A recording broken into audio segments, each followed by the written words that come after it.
కచ్చతీవుపై దుందుడుకు ప్రకటనలతో శ్రీలంక ప్రభుత్వం తమిళుల మధ్య ఘర్షణ. కేంద్ర ప్రభుత్వాన్ని హెచ్చరించిన కాంగ్రెస్ సీనియర్ నేత పి చిదంబరం. కచ్చతీవు ద్వీపంపై 50 ఏళ్ల తర్వాత చేస్తున్న అవాస్తవ దుందుడుకు ప్రకటనలు, శ్రీలంక ప్రభుత్వం 35 లక్షల మంది తమిళుల మధ్య ఘర్షణలకు దారితీసే ప్రమాదం ఉందని కాంగ్రెస్ సీనియర్ నాయకుడు పి చిదంబరం పేర్కొన్నారు. ఈ మేరకు భాజపా నేతృత్వంలోని కేంద్ర ప్రభుత్వాన్ని మంగళవారం ఆయన హెచ్చరించారు. భారత శ్రీలంకల మధ్య సంబంధాలకు మచ్చ తెచ్చే ప్రకటన చేయడానికి ముందు విదేశీ వ్యవహారాల శాఖ మంత్రి జయశంకర్, ఇతరులు శ్రీలంకలో 25 లక్షల మంది శ్రీలంక తమిళులు, 10 లక్షల మంది భారతీయ తమిళులు ఉన్న సంగతిని గుర్తుంచుకోవాలని సూచించారు. ఈ మేరకు ఆయన ఎక్స్లో పోస్ట్ ఉంచారు. కేంద్రంలో భాజపా ప్రభుత్వం ఉన్న సమయంలోనే చైనా 2000 చదరపు కిలోమీటర్ల భారత భూభాగాన్ని ఆక్రమించిందని, దాన్ని పటిష్టపరుస్తోందని చిదంబరం చెప్పారు. సరిహద్దుల్లోని గ్రామాలు, కీలక ప్రాంతాలకు పేర్లు పెట్టే పనిని చైనా మళ్లీ మొదలుపెట్టింది. దీనిపై విదేశీ వ్యవహారాల శాఖ మంత్రి ఎందుకు స్పందించడం లేదు అని నిలదీశారు. అయితే ఇక్కడ పి చిదంబరం గారు చేసినటువంటి వ్యాఖ్యల్లో ఒకటి ఏంటంటే, ఈ టైంలో ఇమీడియట్గా ఈ కచ్చతీవు అంశాన్ని తీసుకొచ్చి ఒక రకంగా వ్యాఖ్యానించడం ఏదైతే ఉందో అది శ్రీలంక వర్సెస్ తమిళనాడు అంటే అక్కడ ఉన్నటువంటి ప్రజల మధ్య ఘర్షణగా మరి అవకాశం లేకపోలేదు, కరెక్టే. కానీ ఈ అంశం జనాలకు తెలియాల్సిన అవసరం ఉంది కదా. కచ్చతీవులు అనేవి లేనిపోని ఏమంటున్నాడు ఆయన, 50 ఏళ్ల తర్వాత చేస్తున్న అవాస్తవ దుందుడుకు ప్రకటనలు. అవాస్తవం అయితే కాదు, కచ్చతీవుల్ని అప్పనంగా శ్రీలంకకు వదిలేశారు. అవి ఒకప్పుడు భారతదేశంలోని మొక్కలే, అవి ఇప్పుడు వ్యూహాత్మక ప్రాంతాలు అయిపోయాయి. మనమిచ్చిన గిఫ్ట్ని మనమే వెళ్తుంటే మన వాళ్ళని అరెస్ట్ చేస్తున్నారు వాళ్ళు. అలాగే శ్రీలంక ఎవరి అధీనంలో ఉంది? ఇప్పుడు చైనా అధీనంలో ఉంది. రేపొద్దున కచ్చతీవులు హంబంతోట 99 సంవత్సరాలు లీజు తీసుకున్నట్లుగానే కచ్చతీవుల్ని కూడా రేపొద్దున లీజుకు తీసుకుంటే మనకి 25 కిలోమీటర్ల దూరంలో ఒక పెద్ద షిప్ని పెట్టి మన మీద నిఘా పెడితే ఎవరు రెస్పాన్సిబిలిటీ? దానికి ఎంత కష్టం దానివల్ల మనకి భద్రతా పరంగా. ఇవన్నీ గతంలో కాంగ్రెస్ పాలకులు చేసినటువంటి పొరపాట్లు కాదు, తప్పులు, శిక్షార్హమైన తప్పులు. అవి అవాస్తవ ప్రకటనలు ఎలా అవుతాయో పి చిదంబరం చెప్పాలి ఇక్కడ.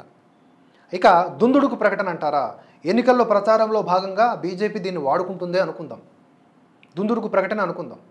సో దానికి సంబంధించినటువంటి ఈ విమర్శ సద్విమర్శ అనుకొని దానికి తగ్గట్లుగా కేంద్ర ప్రభుత్వం ఏర్పాట్లు చేయాలి. అక్కడ ఘర్షణాత్మక వైఖరి రాకుండా ఉండేందుకు ఏర్పాట్లు చేయాలి. ఇటువైపు కొంతమంది శ్రీలంక తమిళులు, అటువైపు కూడా భారతదేశపు తమిళులు అరెస్ట్ అయ్యి ఇప్పటికీ ఉన్నారు, లోపల ఇబ్బందులు పడుతూ ఉన్నారు. అంటే ఇక్కడ పాయింట్ ఏంటంటే, మనం ఇచ్చిన గిఫ్ట్ మనకు కాకుండా పోయింది. మనం గిఫ్ట్ ఇవ్వడానికి ఎవరం? అది మన ప్రాపర్టీ. భారతదేశానికి ప్రజలను అడిగి ఇచ్చారా? మన భారత భూభాగాన్ని ప్రజలకు అడిగి ఇచ్చారు ఓట్ ఆఫ్ మెజారిటీలో భాగంగా? లేదు కదా. అలాగే ఇంకేం చేశారని మాటలు.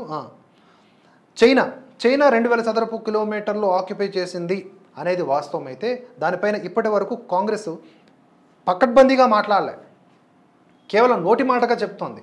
ఎప్పుడు, ఎలా, ఎక్కడ, ఎంత మేరకు అనేది దేశ ప్రజలకు చెప్పాల్సిన బాధ్యత విపక్షానిది. భాజపా అధికారంలోకి వచ్చిన తర్వాత చైనా ఆక్యుపై చేసుకున్నటువంటి భూభాగం ఎంత ఉందని ఒక్క పీపీటీ ద్వారా అనాలిసిస్ చేశారా? దేశ ప్రజలకు అర్థమయ్యేలాగా, మాలాంటి పామరులకు అర్థమయ్యేలాగా? లేదు. ఉట్టినే వాక్రూట్ చేస్తే అవ్వదు కదా. ఆరోపణలు అనేవి కొన్నిసార్లు ఆధారాలతో సహా ఉండాలి. ట్విట్టర్ వేదికగా ప్రకటించిన ప్రతిదీ కూడా సత్యం అయిపోదు. అలాగే ఈ ఊరు పేర్లు మార్చేసి అరుణాచల్ ప్రదేశ్లోని దాదాపుగా 50-60 ప్రాంతాల పేర్లను చైనా మార్చేసి తమ దేశ పటంలో పెట్టేసుకుంది. మన అరుణాచల్ ప్రదేశ్ని పెట్టేసుకొని ప్రచురించేసుకుంది. దానిపైన ఇంతవరకు విదేశాంగ మంత్రి రియాక్ట్ అవ్వలేదంటారు. విదేశాంగ శాఖ మంత్రి రియాక్ట్ అయ్యారు, జయశంకర్ గారు రియాక్ట్ అయ్యారు. అరే, నేను నీ పేరు మార్చేస్తే, నీ ఇంటి పేరు నేను మార్చేసినంత మాత్రాన నీది నాది అయిపోదు కదా. సో ఇక్కడ చైనా కూడా మన యొక్క భూభాగంలో ఉన్నటువంటి ప్రాంతాల పేర్లు మార్చినంత మాత్రాన దాని ప్రాంతాలు అయిపో. అక్కడ G20 సమ్మిట్ జరిగింది, అక్కడ ఎన్నికలు జరుగుతూ ఉన్నాయి. అరుణాచల్ ప్రదేశ్లో ఎన్నికలు రాకుండానే ఆల్రెడీ అక్కడ బీజేపీ 12 సీట్లు గెలుచుకుంది ఏకగ్రీవంగా. సో ఇవన్నీ జరుగుతూ ఉన్నాయి, అది మన భూభాగము. సో ఇలాంటి పిచ్చి పిచ్చి వేషాలు ఇంకెక్కడైనా వేసుకోండి, మన దగ్గర చెల్లవు అని చెప్పేసి విదేశాంగ మంత్రి జయశంకర్ గారు చెప్పడం జరిగింది గట్టిగానే.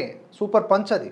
నీ పేర్లు నేను మార్చేస్తాను, నేను కూడా చైనాలో ఉన్న 10 ప్రాంతాల పేర్లు మార్చేస్తా, మా భారత భూభాగాలు అయిపోతాయా?